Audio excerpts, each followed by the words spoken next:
Hi there and welcome back. I'm not sure if this is common knowledge or not, but I have came across this website which claims to be a lost ark log, which is insane. And since I'm a nerd, this is basically a wet dream for me. So this data could actually be very valuable for the game.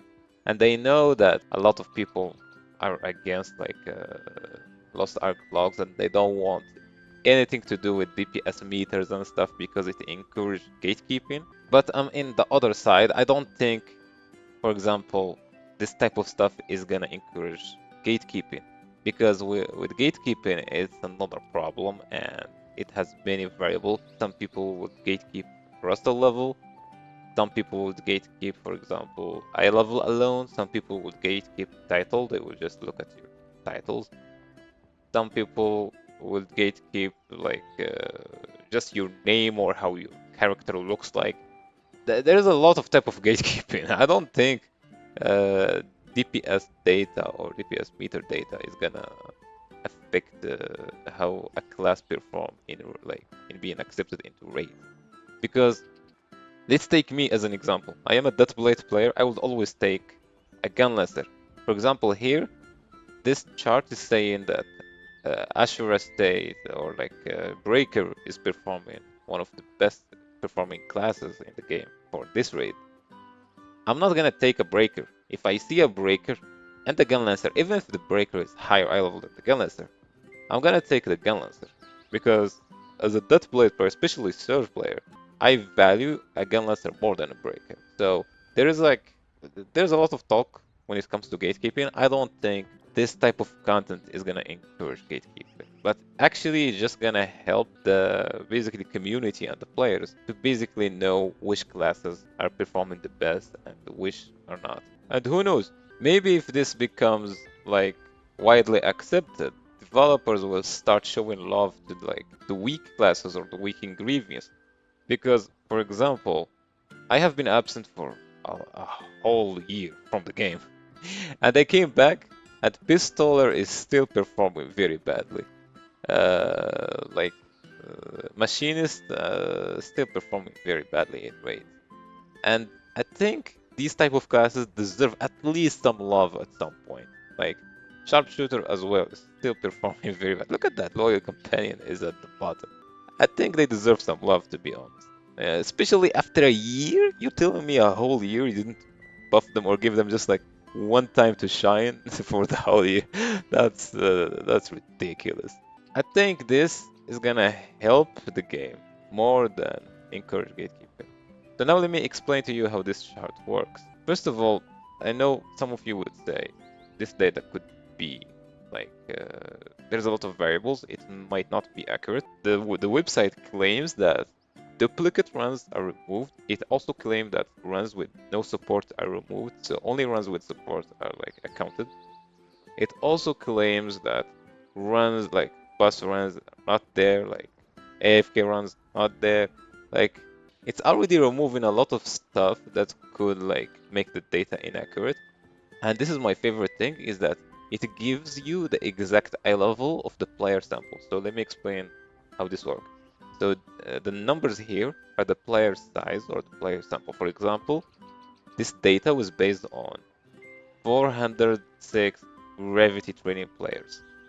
And I guess it's from Korea because there's for every single raid. I don't think we have all the raids in the West yet. The data is actually very accurate, and this is basically the average damage. This is the highest peak, and this is the lowest peak. So, for example, on average, the gravity training is performing better than remaining energy here, or than surge, because it has a higher low peak. For example, the players that deals the lowest amount of damage, it has a lower number, and the highest peak is not a lot different. And here, these are the outliers, which means the players that performed beyond the average. So they performed very good. They performed so good that they were not included in the average players.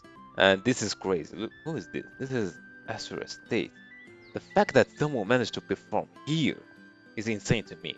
Like, this is insane. So you're telling me this player, this guy right here, can carry 4 other loyal companions on his back. That is funny. And I noticed something here, like the top 6 or the top, yeah, it's top 6. No, top 5. They are all like positional classes, like front, back attack, back attack.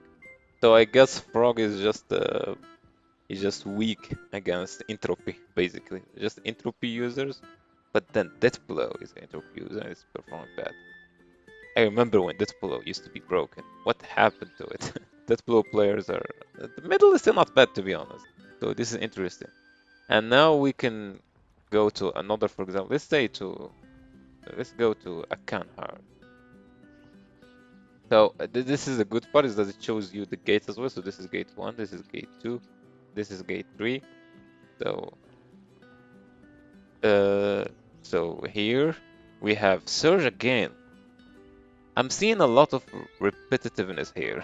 There's always like Breaker, Deathblade, and Soul Eater. I guess these are the top classes at the moment. No, here in Gate 2, Robust Spirit players performed better. It's back to normal with Igniter and Gravity training taking like blows. And then for Akka normal. Now, the reason I don't want to like go to lower eye levels, because the lower eye level data would be different. The reason is because they don't have access to Elixir and they don't have access to a lot of stuff. And also, someone could transfer his level 10 gems to an alt that is 1580, and then you have to account how many players are doing that, and there's just too much variables that in the lower eye level content, it's not as accurate as higher eye level. So the higher you go, the more accurate it becomes. But the problem again is that the higher you go, the more min-maxers you're gonna find. But the good thing is that they account that, so they are always making these outliers, these players that are performing like beyond the average. So you know this guy is a min-maxer.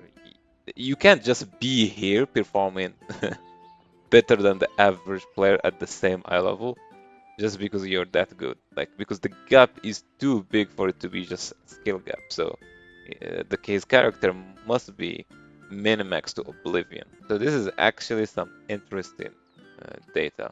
And if you guys want me to go over all of the raids data and like make a point system and like, for example, reward classes with like point for taking first place here, first place there, third place there, and try to make like a general tier list of the best performing classes, let me know and I will actually do it.